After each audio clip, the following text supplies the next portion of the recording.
Thank you first of all ഞങ്ങൾക്ക് അമ്മൂമ്മനെ തന്നേന്, മലയാള സിനിമയ്ക്ക് അമ്മാമ്മനെ തന്നേന്. And ആ അഭിനയം ഞാനിപ്പോ വിചാരിക്കും എനിക്ക് കണക്ട് ചെയ്യാൻ പറ്റുന്നത് എന്റെ വെല്ലുമ്മച്ചിനെ പോലെ ഇരിക്കുന്ന ഒരാള്. സിനിമ കാണുമ്പോൾ കറക്റ്റ് എന്റെ വെല്ലുമ്മച്ചി, ആ ഫീൽ എനിക്ക് വന്നത്. പൊതുവെ ഇത്രയും സ്ട്രോങ് ആയിട്ടുള്ള സ്ത്രീ ക്യാരക്ടേഴ്സ് വളരെ കുറവാണ് മലയാളത്തില്. പക്ഷെ ആദ്യമായിട്ട് സിനിമയിൽ അഭിനയിക്കുന്ന ഒരു ഫീൽ ഇല്ലാതെ സ്ക്രീനിൽ കാണുമ്പോൾ തന്നെ ഞങ്ങൾക്ക് ഒരു പേടി വന്നു. ഈ സിനിമ സെറ്റിൽ പോയപ്പോ എങ്ങനെയായിരുന്നു ആദ്യത്തെ എക്സ്പീരിയൻസ്? എന്താ പറയാ, ഒന്നാമത് കോട്ടയം മണ്ണിന്റെ ഒരു കഴിവാണ്. കോട്ടയംകാർക്ക് മൊത്തത്തിൽ ഒരു കഴിവുണ്ട്. അത് ആ കഴിവ് ആണ് ഇതില് പ്രദർശിപ്പിച്ചേക്കണത്.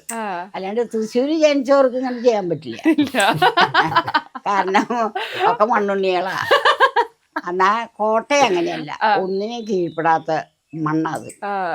അങ്ങനെ വന്നപ്പോ എനിക്ക് പിടിയിലാണ് തോന്നി ചെയ്യാ. ഞാൻ ഇപ്പോഴും ചെയ്യും. എനിക്ക് എന്റെ മനസ്സിൽ എന്ത് തോന്നുന്നു. ഇപ്പൊ ഇവനോടൊരു കാര്യം അതൊന്നും എടുക്കണമെന്ന് വന്നാൽ അവൻ ചിലപ്പോൾ ചെയ്തു തരില്ല.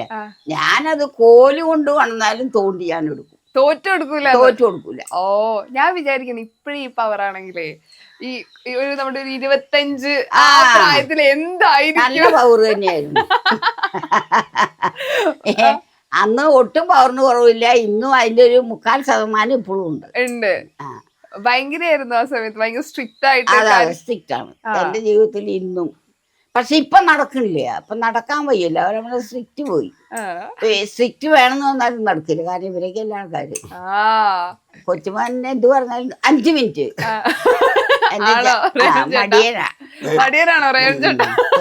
എന്ത് പറഞ്ഞാലും 5 മിനിറ്റ്. അപ്പൊ 5 മിനിറ്റ് നോക്കുമ്പോ എനിക്ക് ദേഷ്യം. 5 മിനിറ്റ് നമുക്ക് വെറുതെ കളയാറില്ല. എനിക്ക് ആ 5 മിനിറ്റ് വെറുതെ അല്ല, 5 മിനിറ്റ് കൊണ്ട് ആ കാര്യം ഒരു മറക്കുക. 5 മിനിറ്റ് കഴിയുമ്പോ മറന്നില്ലേ. ആ സമയത്ത് ഞാൻ അതിനെ അനുവദിക്കില്ല. എനിക്ക് ചെയ്യാൻ ഉദ്ദേശിച്ചത് ഞാൻ അപ്പന്നെ ചെയ്യും, ഈ വയസ്സായാലും. ഇപ്പൊ നമ്മൾ ഇതിനു മുമ്പ് സിനിമയിൽ അഭിനയിച്ചിട്ടില്ല, കൊച്ചുവിന്റെ കൂടെ റീൽ ചെയ്തു. ഈ പരിചയം മാത്രം. ആദ്യം അറിയാണ്ടാണ് റീൽ ചെയ്യണേ, പിന്നീട് അറിഞ്ഞുകൊണ്ട് റീൽ ചെയ്യാൻ. അറിഞ്ഞോണ്ട് ഞങ്ങള് റീൽ ചെയ്തിട്ടില്ല. എല്ലാം അറിയാണ്ട് ചെയ്യിപ്പിക്കും. ചിലപ്പോ ഇവൻ പുറത്തുനിന്ന് വന്നിട്ട് വാതിൽ തുറക്കുക പറയുമ്പോ ഞാൻ വാതിൽ തുറക്കുമ്പോ ഇവൻ ഡാൻസ് കളിച്ചിട്ട് വരും. അപ്പൊ അത് നമ്മൾ അറിഞ്ഞോണ്ടല്ലോ. അപ്പൊ അവന്റെ കൂടെ ഞാനും കളിക്കും. അപ്പൊ അത് അങ്ങനെ വേണമെന്ന് വെച്ചിട്ട് ഞങ്ങൾ ഇന്ന് വരെ ഒന്നും ചെയ്തിട്ടില്ല. ഇല്ല. ഞാൻ വിചാരിക്കണേ കുറെ പേർക്ക് ആഗ്രഹം ഉണ്ടായി ഇതുപോലത്തെ ഒരു വൈബുള്ള അമ്മച്ചിനെ കിട്ടണം, കൊച്ചുമോനെ കിട്ടണം. അത് കുറെ പേരുടെ ആഗ്രഹ. നിങ്ങളെങ്ങനെ ഇത്രയും കൂട്ടായത്? അതായത് ഇവരെ ചെറുപ്പം തൊട്ട് 3 മാസമായപ്പോ എൻ്റെ അമ്മ ലാബ് ടെക്നീഷ്യൻ ജോലിക്ക് പോയി. പിന്നെ അന്നോട്ട് ഞാനാ വളർത്തുന്നത്. ഇവന്റെ പെങ്ങളും 2 ആളും ഉണ്ട്. അപ്പൊ അവള് സ്വല്പം ഇവനെക്കാൾ 5 വയസ്സ് മൂത്തതായി. പിന്നെ താഴെ പിന്നെ 23 വയസ്സ് കഴിഞ്ഞിട്ടുള്ളൂ. കുഞ്ഞാണ്. അതുകൊണ്ടല്ലേ ബോധമില്ലാണ്ടല്ലേ ഇതൊക്കെ ചെയ്തത്. ബോധമുള്ളവര് ചെയ്യോ? അതുകൊണ്ട് ഞങ്ങൾക്ക് ഒരു നടീനെ കിട്ടിയില്ലേ. അപ്പൊ ആ ബോധക്കുറവിന്ന് വന്നതാണ് ഇപ്പൊ ഇത്. അപ്പൊ എന്താ വെച്ചാല് അപ്പൊ അവനായിട്ട് കൂടുതൽ ഞാനായിട്ടാ കമ്പനി കൂട്ട്. ജോലിക്ക് പോകല്ലേ. പിന്നെ അമ്മ അങ്ങനെ ഒരു പ്രത്യേക സ്വഭാവക്കാരിയാ. പിന്നെ അങ്ങനെ മക്കളെ കെട്ടിപ്പിടിച്ച് കിടക്കണം മക്കൾക്ക് അവൾക്കും ഇല്ല അങ്ങനെ ഒരു പ്രത്യേകത, ആരോടും ഇല്ല. അപ്പൊ എനിക്കങ്ങനെയല്ല. എനിക്ക് പിള്ളേർക്ക് നേരത്തിന് ഭക്ഷണം കൊടുക്കണം. അവള് പിന്നെ ഭക്ഷണം കൊടുത്തോ അമ്മയെ പോലെ വീർപ്പിക്കണോ വണ്ണം വെച്ചിട്ട് ഞങ്ങളെ തടിച്ചാക്കി. അത് ചീത്ത എപ്പോഴും എനിക്ക്. അപ്പൊ ഭക്ഷണം ഇപ്പൊ വൈകുന്നേരം എടാ ചോറിനാൻ വന്നേന്ന് പറഞ്ഞിന്ന് വേണ്ട എനിക്ക് ചോറ് വേണ്ട. അപ്പൊ ഞാൻ സമ്മതിക്കടാ അത്താഴ അത്തിപ്പഴത്തോളം അത്തിപ്പഴം നിങ്ങടെ അതവിടെ സമ്മതിക്കില്ല. അവള് വേണ്ടെങ്കിൽ വേണ്ട കഴിക്കണ്ട, അവിടെ കിടന്നോട്ടെ, നിങ്ങൾക്ക് എന്താ വണ്ണം വെച്ചിട്ട് നിങ്ങളെ പോലെ തടിച്ച എപ്പോഴും ചീത്ത പറയാ എന്റെ വണ്ണം വെക്കണുള്ളവരുടെ വാക്കുന്നുണ്ട്. അപ്പൊ അങ്ങനെ ഞാനും ഇതിനായിട്ട് ഒരു പെങ്ങളും അതെ പെങ്ങളും അതെ ഭയങ്കര കൂട്ടാണ്. 3 പേരാ പെങ്ങള്. നിങ്ങൾ 3 പേരാണ്. ഇപ്പൊ പെങ്ങള് പണക്കത്തിലാ. അവളുടെ പേര് ഞാൻ പറഞ്ഞു പറഞ്ഞിട്ട് പേര് പറയാൻ പാടില്ലല്ലേ. ആൾക്ക് ഈ വീഡിയോസ് ഒന്നും ഇട്ടത് അത്ര ഇഷ്ടപ്പെട്ടിട്ടില്ല തുടക്കത്തില്. പിണക്കൊക്കെ മാറിയോ? അത് 5 മിനിറ്റ് ഇപ്പഴും പറയാ എന്റെ കൂടെ കിടക്കുക. ഇവനായാലും അവളായാലും കിടക്കുക എന്റെ കൂടെയാ. അപ്പൊ ഇപ്രാവശ്യം ഞാൻ ഇനി നിങ്ങളുടെ കൂടെ കിടക്കണ്ട, എന്റെ പേര് പറഞ്ഞ എന്നെ നാറ്റിച്ചില്ലേ. ഞാൻ അവളെ എന്റെ കൂടെ കിടക്കുള്ളൂ. എന്റെ നൈറ്റേ ഇടുള്ളൂ ഇവിടെ വന്ന. അവളെ ഡ്രസ്സ് കണ്ടാ തല പുണ്ണാവും നമുക്ക്. അതൊന്നും ഇടുകയില്ല.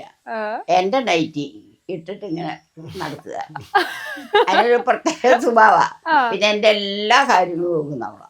എനിക്ക് എന്താവശ്യം ഉണ്ടെങ്കിൽ ഇത് മറ്റുള്ള കാര്യം ഞാൻ മുറുക്കും. അപ്പൊ അതൊക്കെ പിന്നെ മരുന്ന് ഒരു 10,000-2,000 രൂപയോളം മരുന്ന് വേണം എനിക്ക് എല്ലാ മാസം. അതൊക്കെ മൂപ്പര് വാങ്ങും. അതിന് എന്താവശ്യം ഉണ്ടെങ്കിലും. നല്ല നല്ല കൊറേ കൊച്ചുമക്കള് കിട്ടിയിട്ടുണ്ട്. ഭയങ്കര സ്നേഹമുള്ള കൊച്ചുമക്കൾ. പിന്നെ മറ്റുള്ള കൊച്ചുമക്കളോടും ആവശ്യപ്പെട്ടാൽ മൂത്ത മോളുടെ മോനാണ് ഫോണിലേക്ക് കാശൊക്കെ കയറ്റും, വന്നാൽ രൂപ തരും. അങ്ങനത്തെ ആവശ്യങ്ങളൊക്കെ അവൻ ജോലിയുണ്ട്, അവൻ ബാങ്കിൽ മാനേജറായിട്ട് ജോലി. പിന്നെ ഇളയ മോളുടെ കുട്ടി അത്രയായില്ല, ഇവരെല്ലാം താഴെയാ. അവന്റെ അപ്പം പിടിയിൽ മരിച്ചു.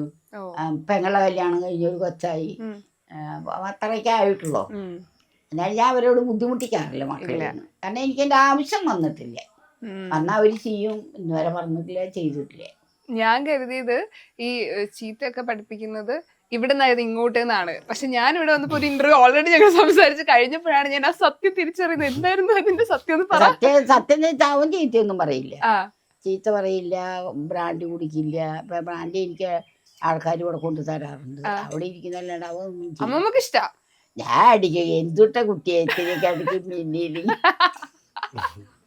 ഉഷാറാവാൻ 2 എണ്ണം സ്ഥിരമായിട്ട് വേണ്ടി 2 അമർത്തുക. നല്ല ദേഷ്യം വരുമ്പോ ദേഷ്യത്തോടുകൂടെ സംസാരിച്ചാലല്ലേ. അപ്പൊ എന്തെങ്കിലും പ്രശ്നങ്ങൾ മോളായിട്ടുണ്ടെങ്കിൽ ഇവനായിട്ടൊന്നും ഇല്ല, ഇവനായിട്ട് അപ്പ കൈകാര്യം ചെയ്ത് വിടും. കൈകാര്യം ചെയ്ത് വിടുന്നൊക്കെ മോളോട് ഒക്കെ മോളല്ല പെൺകുട്ടികളൊക്കെ വരേ, അവളുമാർക്കൊക്കെ എന്നോട് തിരി എതിരാ, 3 ആള് എതിരാ ഇങ്ങനെയൊക്കെ പറയുന്നതിന്. അപ്പൊ ഞാൻ ഒന്നും കൂട്ടാക്കില്ല. അത് ഇങ്ങനത്തെ ഒരു തള്ള ഞങ്ങക്ക് കിട്ടിയല്ലോ എന്നൊക്കെ പറയാറുണ്ട്. അവരൊക്കെ ഭയങ്കര സൈലന്റ് ആയിട്ടുള്ള ആൾക്കാരാ. അതെ അതെ, വലിയ കുഴപ്പമില്ലാത്ത, വലിയ സൈലന്റ് അല്ല, എന്നാലും ഇങ്ങനത്തെ ആഭാസങ്ങൾ പറയാ, കുടിക്കാന്ന് പറഞ്ഞത്, പുക വലിക്കാന്ന് പറഞ്ഞാൽ അവര് മരിക്കും. പുക വലിക്കോ? എല്ലാം കുറച്ച് ഇവിടെ വേണ്ടി വന്നാലെല്ലാം യൂസ് ചെയ്യാ, ആവശ്യമില്ല, നിർബന്ധ ബുദ്ധി ഒന്നുമില്ല.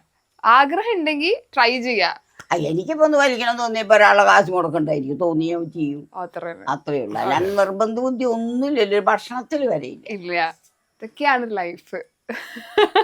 വേണ്ടി വന്നാൽ എല്ലാം ചെയ്യും.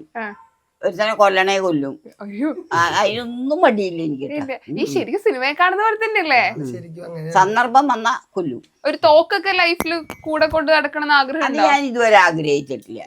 തോക്കിലും വലിയ കാര്യങ്ങളൊക്കെ ഉണ്ടല്ലോ, തോക്ക് സോറി എന്റെ ഭാഗത്തും തെറ്റുണ്ട്, ആരോടാ ഞാൻ പറയണേ. തോക്ക് സിമ്പിള് നമുക്കിപ്പോ ഇവിടെ ഇരിക്കാൻ നിൽക്കുക, അപ്പൊ നമ്മുടെ യുക്താണ്. ഇപ്പൊ എന്നോട് ഒരാൾ നേരിടാണ്, ഞാൻ എന്ത് ചെയ്യണമെന്ന് ഞാൻ ഗ്രഹിച്ച കിട്ടിയ യുക്തത്തിൽ പൂശു. അത് യുക്താണ് ജീവിതം. ആരെങ്കിലും പണ്ട് ഇടിച്ചിട്ടുണ്ടോ? ഇത്രയും സ്മാർട്ട് ആയി വഴക്കൊക്കെ ഉണ്ടാക്കിയിട്ടുണ്ട്, തല്ലുകൂടുന്നിടത്തൊക്കെ പോകും, എനിക്ക് പേടിയൊന്നുമില്ല.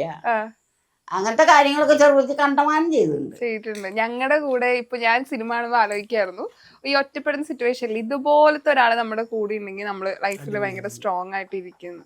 ശരിക്കും നമ്മളെ പോലെ ഇപ്പൊ ലൈഫിൽ ഒറ്റപ്പെട്ട അല്ലെങ്കിൽ ലൈഫിൽ സ്ട്രഗിൾ ചെയ്യുന്ന ആൾക്കാർക്ക് ലൈഫിൽ ഒറ്റപ്പെടലൊക്കെ അനുഭവിക്കുമല്ലോ, അവർക്കൊക്കെ ഒരു ലൈഫിൽ ഒരു തോക്ക്, അവിടെ ധൈര്യമായിട്ട് തോക്കാണല്ലോ അമ്മമ്മയുടെ കൂടെ ഉള്ളത്. അങ്ങനെ റിയൽ ലൈഫിൽ പെൺകുട്ടികളുടെ കയ്യിൽ അങ്ങനെ ഒരു ആയുധം വേണമെന്ന് തോന്നിയിട്ടുണ്ടോ? അത് തോക്ക് നമ്മൾ കരുതിയിരിക്കുന്നത് എന്തിനാ? നമ്മളൊരാളെ കൊല്ലാനാ. നമ്മളൊരാളെ കൊല്ലാൻ വേണ്ടി ജീവിക്കരുത്, അത് ഒരാളെ ഉപദ്രവിക്കാൻ വേണ്ടി ജീവിക്കരുത്. സന്ദർഭം വന്നാൽ ഇതൊക്കെ ചെയ്യണം, അതിനുള്ള യുക്തം കണ്ടുപിടിക്കണം. എപ്പോഴും നമ്മൾ ഒറ്റയ്ക്കാൻ നിൽക്കുക, കുറച്ച് മുളക് പൊടി കരുതുക, അങ്ങനെ ഒരു ചെറിയ സൂത്രം, അതോ വേണ്ടി വന്ന ഒരു ഊത്തുക, പൂശിക്കൊള്ളുക. അതല്ലാണ്ട് തോക്കും കൊണ്ട് നടക്കണം ഞാൻ നിന്നെ കൊല്ലാനാന്നുള്ള ധാരണയില്ലല്ലേ, അതൊക്കെ നമ്മൾ ചെയ്യരുത്. സന്ദർഭോചിതമായിട്ട് ചെയ്യണം. അല്ലാണ്ട് നമ്മൾ ഒരാൾക്ക് വേണ്ടി ഒരു ഉപദ്രവം ചെയ്യാം, അവനെ കൊല്ലും ഞാൻ, അത് പറയാനുള്ള അർഹതയൊന്നും നമുക്കില്ല. ഇന്ന് പല പെൺപിള്ളേരും പേടിച്ചിട്ടേ കുറെ കാര്യങ്ങളൊക്കെ സാക്രിഫൈസ് ചെയ്യും, പേടിച്ചിട്ട് പ്രതികരിക്കാതിരിക്കും. അങ്ങനെയുള്ള പെൺകുട്ടികൾക്ക് ഇത്രയും സ്ട്രോങ് ആയിട്ടുള്ള അമ്മമ്മക്ക് എന്ത് ഉപദേശം കൊടുക്കാനില്ല? അത് അങ്ങനത്തെ സ്ട്രോങ് ഇല്ലാത്ത പെൺകുട്ടികൾ കാരണം ഇന്ന് നാട്ടിൽ ആമ്പിള്ളേർ ചെയ്യുന്ന തെണ്ടിത്തരവും ഒക്കെ വരുന്നതിന് പെണ്ണുങ്ങളെ കഴിവ് കുറവാ. പെണ്ണുങ്ങള് നിൽക്കേണ്ടടത്ത് നിന്ന് പഠിക്കണം, ചെയ്യേണ്ടത് ചെയ്യണം. നമ്മൾ ഒരാളെ സ്നേഹിക്കുന്നത് തെറ്റൊന്നുമല്ല, അവരുടെ കൂടെ കല്യാണം കഴിച്ചു പോകണമെന്ന് തെറ്റല്ല. പക്ഷെ ഈ ചിരിച്ച് കുഴഞ്ഞ് മറിഞ്ഞ് കാണുകളെയൊക്കെ പറ്റിക്കുക, ഞാൻ പറഞ്ഞ ശരിക്കും പറഞ്ഞ അപ്പൊ ആമ്പിള്ളേരും പറ്റിക്കില്ലേ അമ്മ? ആമ്പിള്ളേരുടെ ജോലി അതാ, അവര് ബൈബിള് വരെ ജോലി ഇതൊക്കെയാണ്.